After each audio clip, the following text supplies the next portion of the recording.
টনিককে বললাম চানাচুর খেতে। টনিক বলল আমি খাবো না, আমার পেটের সমস্যা।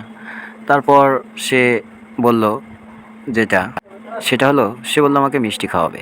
আচ্ছা ঠিক আছে চলো যাই। যে কথা সেই কাজ, মিষ্টি তো খাচ্ছি দেখতেই পাচ্ছেন। কিন্তু এর ভিতরে একটা মজার ঘটনা ঘটে গেল।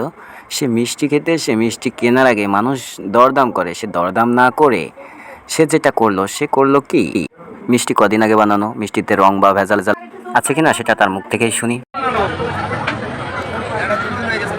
2 দিন হয়ে গেছে। মিষ্টিতে কি কোনো কিছু ফরমালিন টরমালিন দিয়ে আছে নাকি? বুঝে দেখেন কোনো রং রং ঢং কি মিশানো আছে? মিষ্টি ধরেন, মিষ্টি ধরেন, মিষ্টি ধরেন। আরে মিষ্টি, হ্যাঁ ধরেছি। দূরিতে দূরিতে না, দূরিতে না, একই দাম। এটা আলাদা না, এটা আলাদা।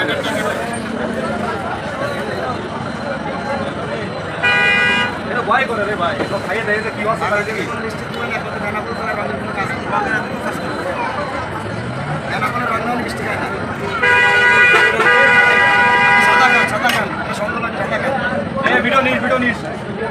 ওই গিরি মারা কালা কাগজ চলে বলতে কালা হয়ে যায়।